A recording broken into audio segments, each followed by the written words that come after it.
Hello, Assalamu alaikum, and welcome to the Muslim Business Podcast by Riwaya.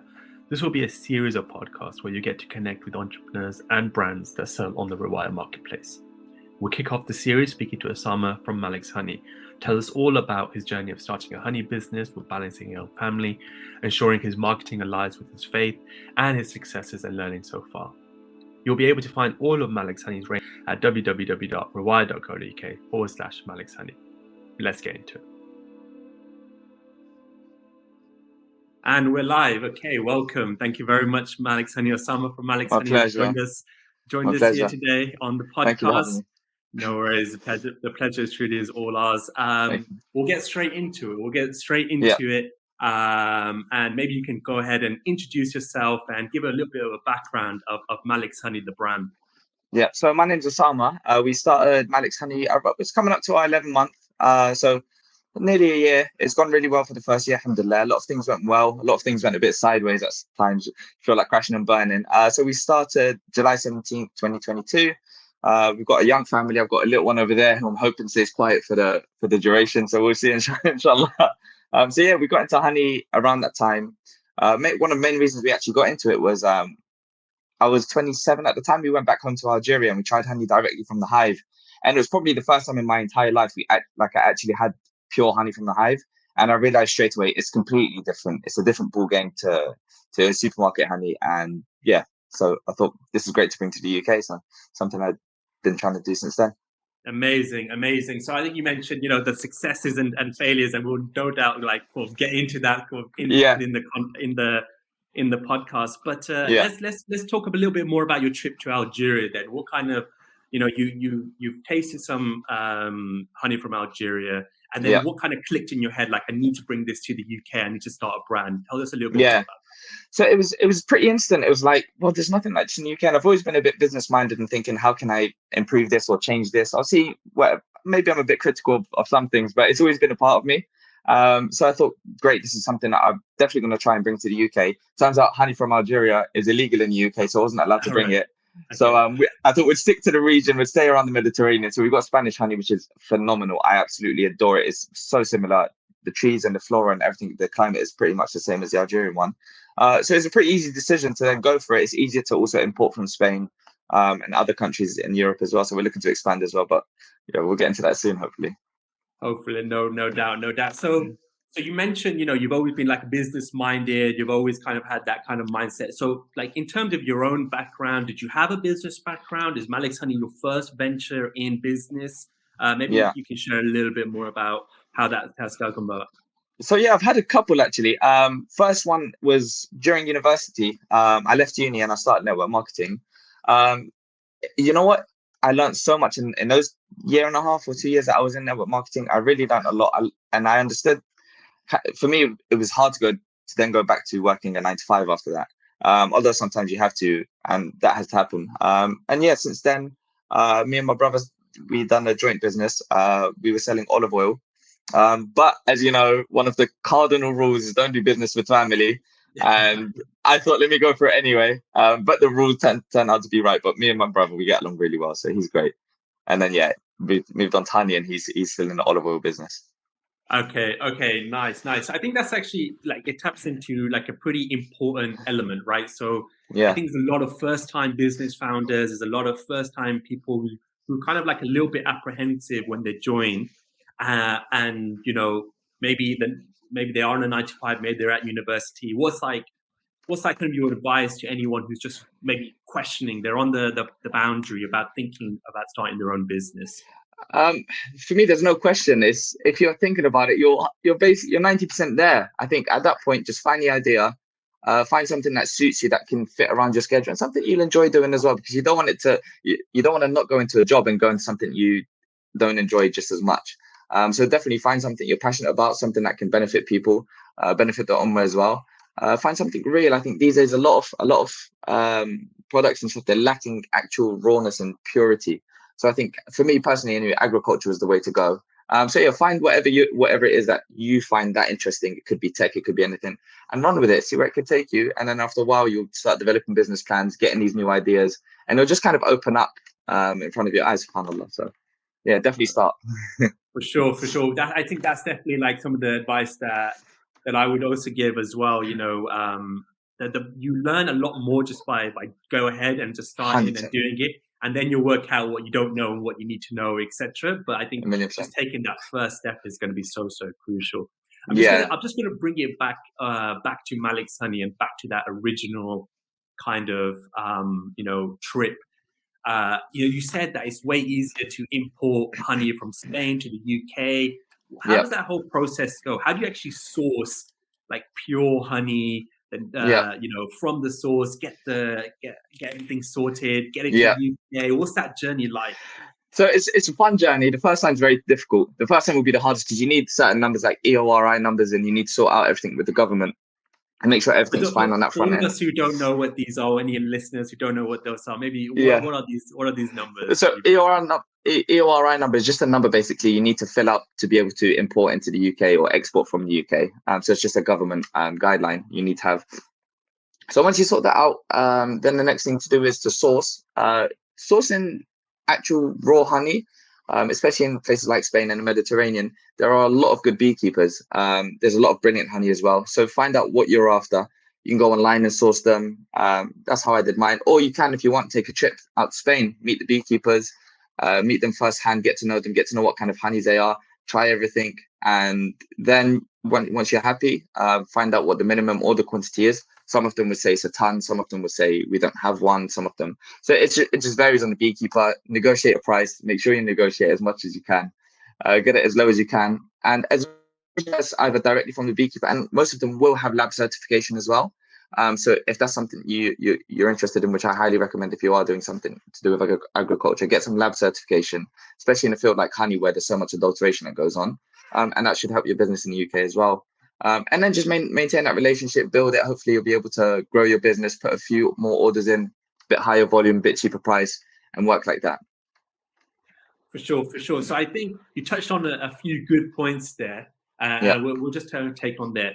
Now, negotiation in business, that you need to negotiate a price. Like, I think in the UK at least, or in the West, we're kind of like a little bit shy about doing that. Like, whereas, like, say for example, if you're in, you say you're from Algeria, or if you're in like Pakistan or India, it's part of the culture. It's part of the culture to negotiate and try and get the best price. When you're from like a British culture, or maybe somewhere in European culture, a bit more reserved, you see the price, you either buy it or you don't buy it. What's that? Well, how do you kind of like get that kind of process? How do you kind of learn how to negotiate? Just go back to your dad. Best thing to do, go back to your family. Dad, he's saying this price. No, son. This is how we do it, okay? Always negotiate. The worst you're going to get is a no. It's not embarrassing. Everyone does it, especially in European countries. It's more common as well to negotiate pricing to play. So yeah, don't feel any embarrassment. Don't feel any way. In the end, you're doing something good. You're trying to benefit the society in the UK and the beekeepers as well there. So definitely make sure you negotiate a good price, but a fair price. Don't push it too much to the point they're going to have to sacrifice something on their end, or try and you don't want to force them into doing something a bit dodgy, which can happen. Yeah. So imagine you've got the perfect supplier. Now I'm talking like a little bit more general, but I guess in a general sense, you've got the perfect supplier. You found them. You want to negotiate. At which point is it like are you pushing it too much? Like you need to find that happy medium where you find something in the center. But sometimes when you give someone an offer, they're insulted. They're like, I don't want to. This is too much. I don't want to do business with you. This is the type of business person. And we always want to try and make sure we're doing business in the right way as well. We're trying to make sure that we're doing, we're creating fair value for both like buyer and seller and vendor, etc. How do you kind of navigate that fine line? So it's about having a few suppliers. You find a range of prices. So if you find like, let's say you're after whatever it is, you find like a list of 5 good suppliers. You ask them for their initial price without negotiating. So you kind of have an average of what the market is. You can also look at the sales price, figure out all your costs and how much everything's going to cost, include marketing, include tax, include shipping, and all these other things. For those who are watching this on YouTube, we can see how adorable it is. But I think it perfectly segues us into kind of one of the questions that we always wanted to ask. Every kind of entrepreneur, Muslim or non-Muslim, will always want to ask this question, especially if they have a young family. with them. How do you balance creating a business, creating a brand, sorting all the million issues, finances, things that go wrong, etc., with kind of raising a family? Then I think everyone is waiting for the golden golden tip. answer. The golden answer on how to sort it out. Yeah. Well, it comes out. A lot of it is your relationship with your wife. So my wife's been absolutely amazing in keeping the kids, looking after them, and balancing it out for me. And then when I come home from my 9 to 5, that's when I start to work. So I'll work up until midnight, for example. So from 6, generally the kids go to bed. So it's finding that quiet time, those quiet hours when the kids go to bed. That's when you can really do the most work. And you know what? There's a lot of benefit these days because a lot of business can be done over the phone.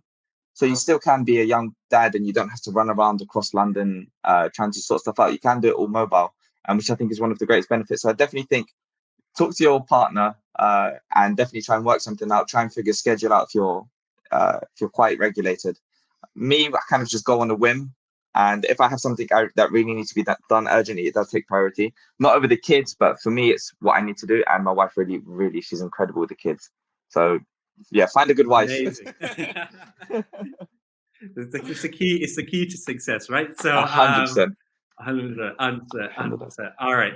So I think actually it really taps into something that another $1 million question everyone wants to know the answer to, this notion of work-life balance, right? So you say you work at 9 to 5, you've got your kid, and then you work on Maliks Honey when you come home, sometimes up until midnight.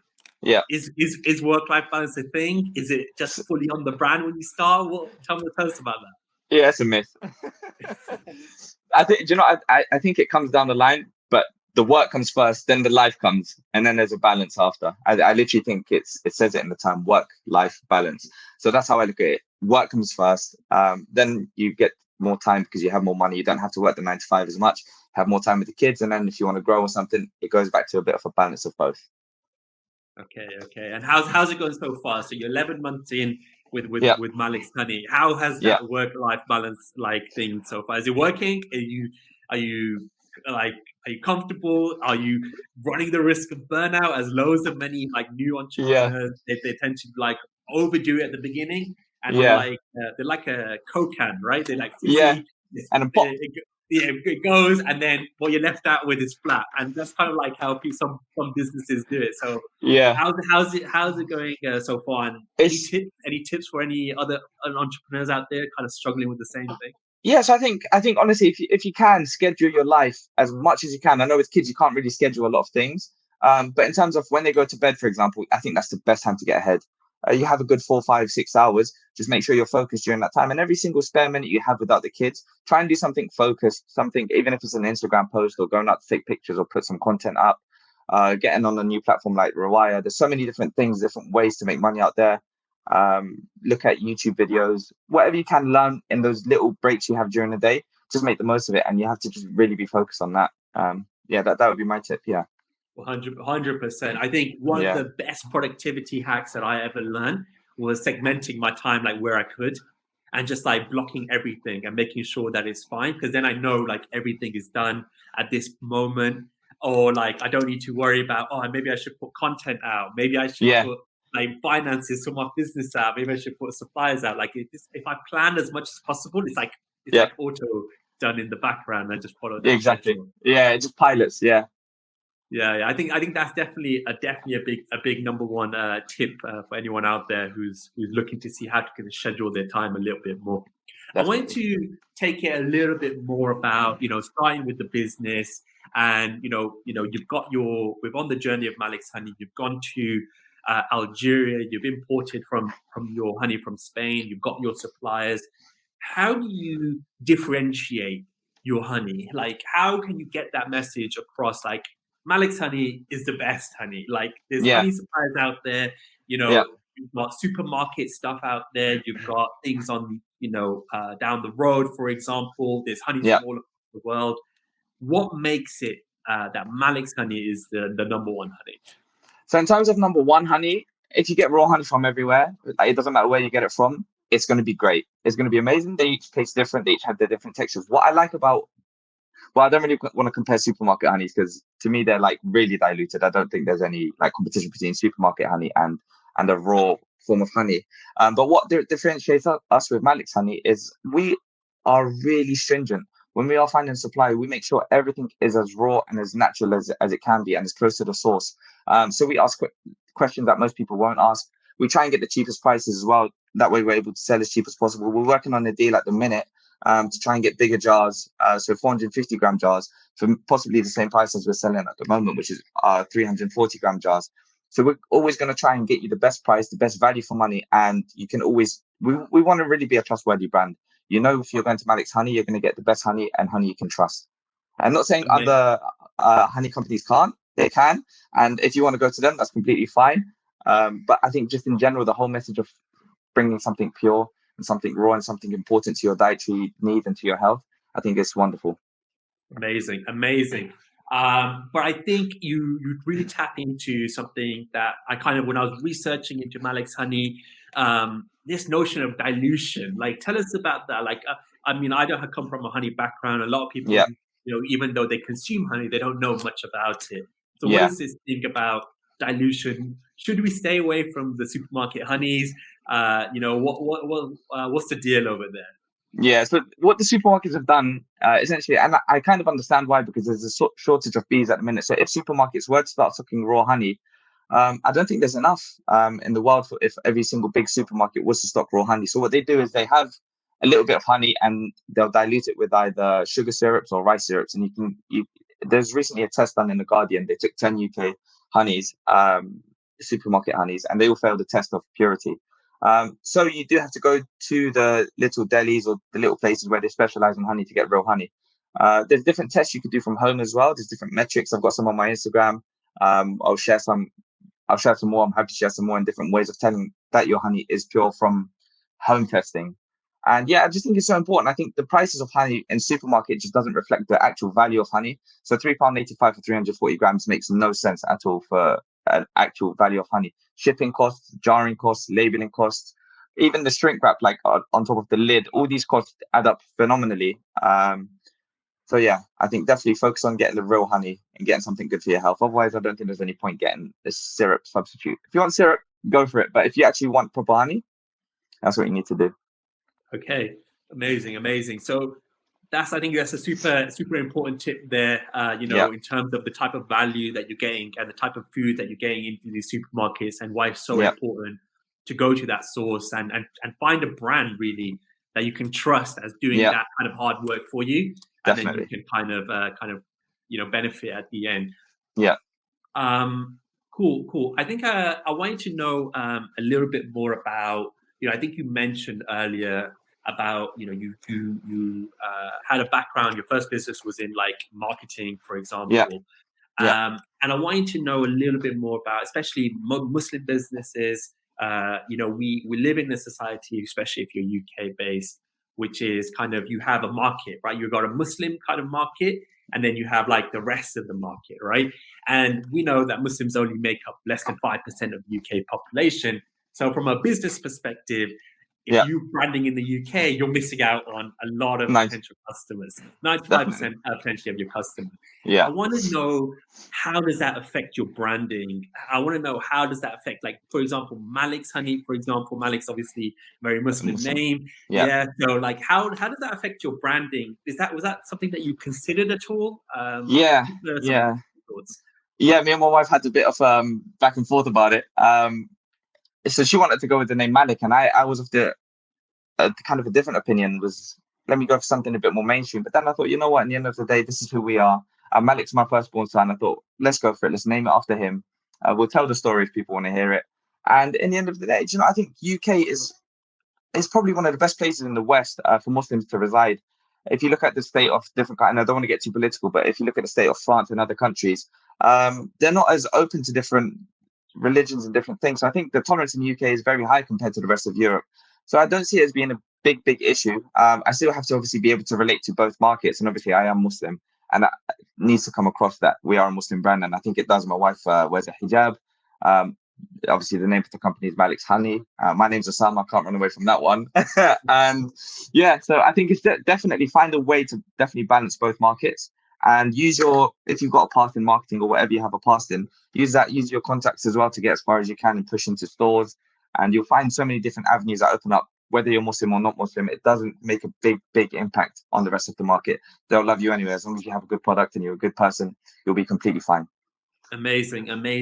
Does it affect your Instagram posts? Does it affect like your short term? Like, do you have that in the back of your mind? Like, oh, I shouldn't make it too geared towards one market or something. Like, Yeah. Okay. Yeah. Tell us about that. Tell us how your thought process is then. Yeah, it's like a civil war. So, for example, if you're trying to make it, like in my head, I think probably a lot of Muslims, especially first generation Muslims, where our parents migrated here, we have this issue, and I don't want to go against my deen. That's the number one thing in our life, is our religion, and our faith in Allah subhanahu and what he revealed to us in the Quran.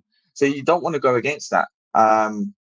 So even, for example, if it comes to choosing a song for a reel, if you don't choose a song, the reel's not going to do well and you're not really going to get exposure, but it's all by the will of Allah at the same time. So that's the internal dilemma. So if I'm trying to make a reel, for example, and choose a song, I'll try and make sure, firstly, there's no profanity in it.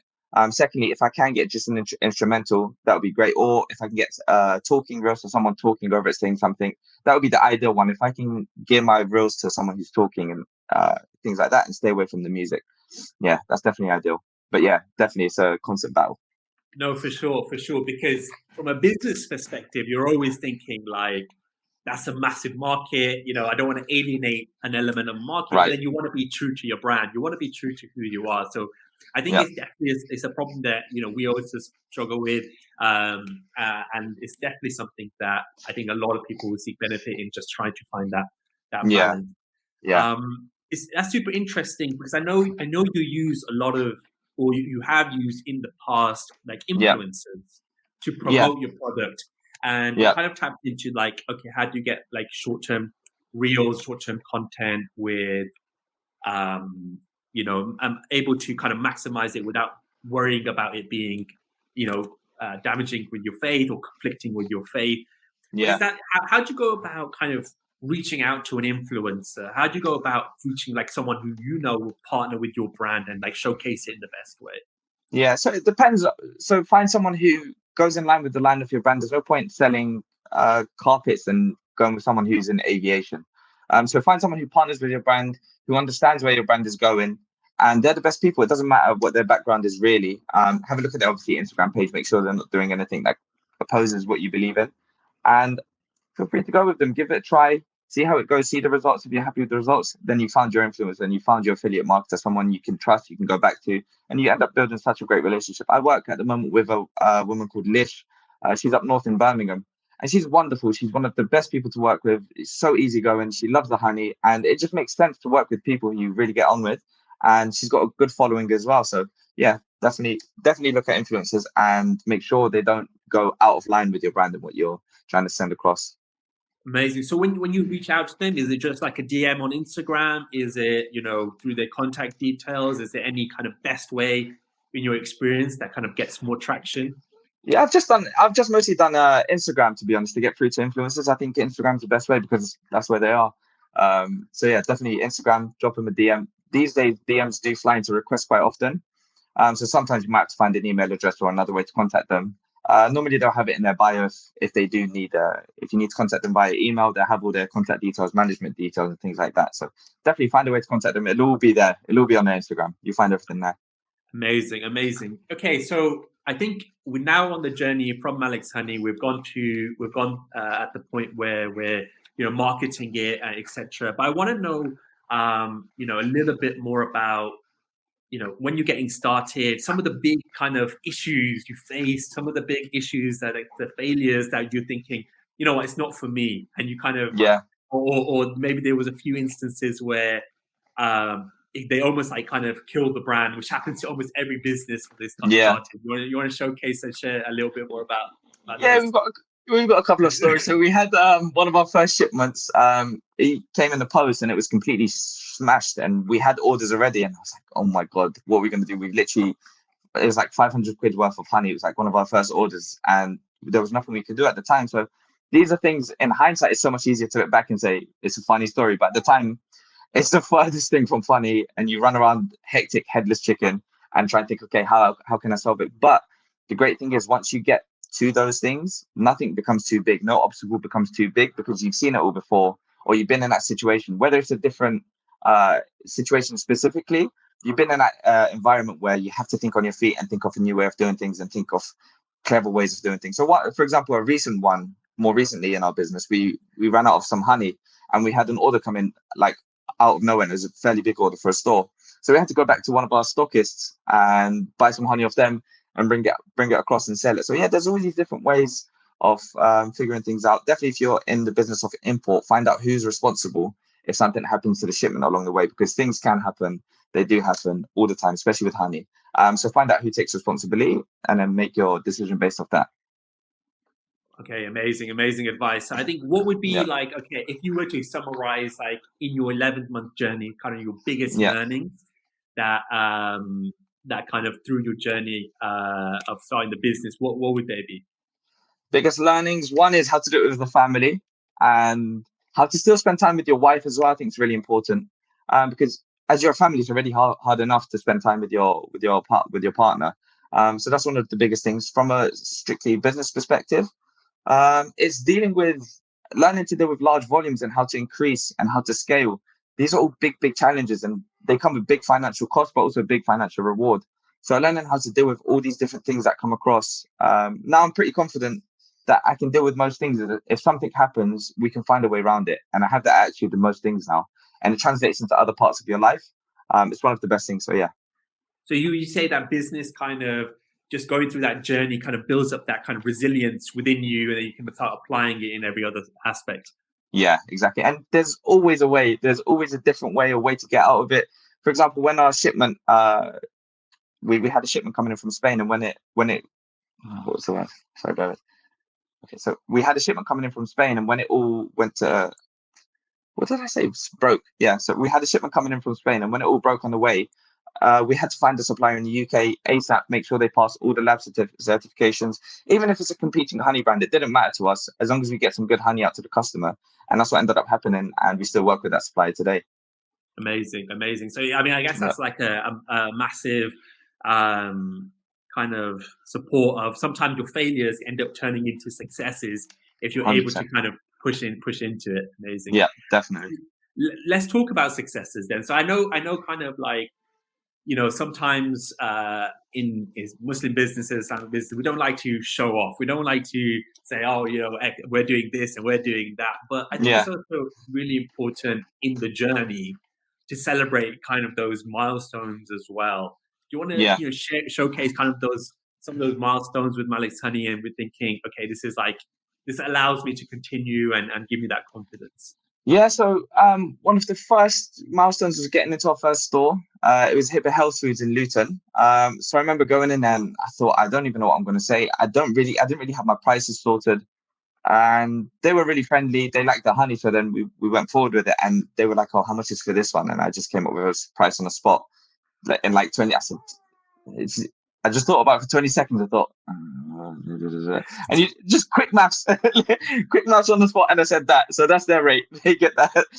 They get that rate locked in for life. So yeah, their big wins is getting into stores, and these little ones, for example. I like getting into delis. I like knowing our honey selling as well. So that's one of the best things is when we get into a store, and getting the first order from a store is not that difficult, but the second one shows the honey selling, because most stores will try something new out and see how it's going. So I think every single reorder is also a big win. We sold a decent amount of jars as well, like direct to consumer. We've increased our returning rate for our customers. So it used to be 10% when we started. We've got that up to around 40% at the minute, and the average order volume is a lot higher. So the average order would be 1 jar, and now we're looking at between 2 to 4 jars per order. So things like that, you don't kind of see it straight away, but when it happens, you start to notice, okay, there's a change, there's a trend, there's something that's happening. This is good, this is great. So yeah, there's a lot of things I'm happy about, alhamdulillah. Amazing. Really, really good stuff. I think you kind of tapped into one of the key things there that a lot of kind of businesses, especially consumer products, are really interested in, is like getting into like stockists. Like how can you kind of do that approach? Now you mentioned your initial approach of just going in and working up the price on the spot. But knowing what you know now, what is the best kind of way to go about doing that. Yeah, no, so there's nothing. Do you know what? It's weird. It's like, when you go in on the spot, they can see there's a genuine want for this person to get into the shop. They don't just want to flog their item to you and that's it. They can see that you actually care. So that approach I'll still do it today. I'll go with obviously my prices, but I'll happily go and approach a shop on the high street. I've approached them all already. They want on my face and they either like me or they run from me. But yeah, in terms of stockists, to get nationwide, the best way to do it is online. Don't be afraid to pick up the phone. Make sure you're always speaking to the right people. It's the most important thing, because sometimes you'd spend 5 minutes talking to the complete wrong person and they'll say, yeah, I'm just so and so, or I do the shelves or something. You'd have to speak to so and so. So make sure first thing is, hi, my name is Ossama. I'm calling from Maliks Honey. I was wondering if Dave is in. I'd like to speak to Dave about our honey. And Dave would answer the phone. I say, hi, Dave, my name's Ossama. I was wondering, are you guys interested in stocking any raw honey at the moment? We've got some, and I'll name different flavors and stuff. And it's a yes or no. Most of the times it's yes. And I also go through Instagram a fair bit as well. I think Instagram builds so much credibility for a business these days that we wouldn't have had a few years ago. So if people go on your Instagram and they see you've got a good following, you've got some good numbers on there, you've got good feedback as well, they're much more likely to go for your product. So definitely don't underestimate getting to contacting stockists through Instagram. Amazing. Okay, though it shows definitely the power of social media. It's huge. I think yeah. is for a business perspective is definitely up there. Yeah. I want you to talk about a little bit more about, if we were to say, you got honey, and you mentioned there you got like loads of different flavors, etc. Like how does that work? Like how does flavoring? How do you go about that whole process? So do you find it straight from the supplier, or what happens? So you can taste it. You can also go to honey sommeliers. They're professional at like literally flavor tasting, so they can tell you it's got tones of this, it's got tones of that. To me, honey's sweet. Now I'm starting to get into it a bit more. There's a specific way to taste honey and to actually taste all those flavor tones and all those things that go into it. But a lot of it is based on what the actual bees forage on. So there's two types of honey. There's honeydew honey, which is when bees forage on the sap of a tree, and they create kind of a thicker honey, similar to cedar honey, and there's other honeys that are a bit thicker. They're mostly from trees, and then there's obviously bees foraging on plant and flora, which creates your normal honey. So they could forage on, for example, we've got our orange honey, so it forages on these white plants that grow on the orange tree. So our bees forage on that, and it literally gives it a citrus taste. I have no idea how, subhanAllah, I think it's just one of the miracles of Allah. And yeah, so each of these honeys have different flavor profiles. It's incredible. If you want bitter honey, avocado honey will do it. If you want something super sweet, it's all out there. So whatever flavor you're after and whatever occasion you're after, it's always going to be there. And Maliks Honey, you got like the range of different flavored honey. Maybe share us a little bit more about your range. Yeah, so we've got organic wildflower from Andalusia. We've also got orange, rosemary, our local British wildflower, which is actually really nice. I'm a big fan of it. And we've also got some infusion, so ginger and turmeric. It's got huge benefits, and that's infused with our organic honey, and also black seed and saffron. We crush the black seed and saffron and infuse them. Tastes wonderful. It's more savory as well. And surprisingly, most of the market likes that, not just the Muslim market, which I was extremely happy about. So when we went to markets and we'd try it out, we'd go to different kind of areas and try different markets. And it was popular everywhere, so I was really happy with that one. It was quite unexpected. That was another win, actually. Amazing. Yeah. Okay, awesome. So I think we'll have one last question or two last questions from me. Yeah. If you were to sum up, any Muslim or ethical entrepreneur kind of main tips, other than trying to get started, what would you say is like kind of your main tips for any other one who's trying to get started in the business? Number one, 100% stay close to Allah, stay close to your deen. If it's meant for you, it will find you, but you have to take the steps. There's a hadith from the Rasul Sallallahu Alaihi Wasallam, and he said, tie your trust Allah, but tie your camel. So do what you need to do and leave the rest to Allah, tawakkal ala Allah. And if it doesn't work, it doesn't work. Maybe something out there is better for you. Allah is the provider, He's the sustainer. So bear that in mind. Your failures won't get to you as much that way. Your successes don't get to you as much that way. It's all from Allah subhanahu wa ta'ala. To be honest, I think that's the only advice I'd give, is stay close to your deen and stay grounded. Definitely. Like amazing advice. I think that's probably like the only advice you really need. Yeah. To be honest, as long as you make sure that your highs are not too highs and your lows are not too lows, and you keep it. You keep it that that your risk is already written for you. Exactly. And you don't need to get too emotional, because a lot of the process is very emotional as well. Yeah. Awesome. Okay, cool. Final plug for Maliks Honey. You want to showcase where we can find it? Few stockists online. You can also find it on Riwaya as well. But go ahead and showcase where else you can find it. So obviously on Riwaya. Riwaya is one of the main reasons if you are looking to put your product on Riwaya. It's one of the best because they also take care of SEO. So I was struggling with SEO for ages, which is search engine optimization. So being ranked on Google. And all of a sudden, I typed in Spanish I typed in something, and Riwaya came up on Google with my honey, and I was like, "You guys are amazing." I've been spending hours trying to figure out how to do it, and you guys done it for me. So definitely get started with Riwaya. You can also find us in different stockists up and down London. On Instagram, we've recently started TikTok as well. And our website, which is www.maliks-honey.com. If you have any questions, feel free to reach out to me or Riwaya or these guys, and they'll get back to me. And also, what I'm going to do is we're going to drop some new honey soon, hopefully. And the first place we'll drop it is going to be on Riwaya, inshallah. So look out for that as well. That's definitely exclusive. That's in the Riwaya. That will be. Exclusive. That will definitely happen. It will be a Riwaya exclusive. Yes. Amazing. So really, really glad to have you, Ossama. Amazing to have you on the podcast. Inshallah, hopefully Maliks Honey goes from strength to strength, and we'll see it in every deli, every supermarket, every online SEO #1 rank. Inshallah. That would be incredible. Amazing. Thank you very much for joining. My pleasure. Thanks so much for your time.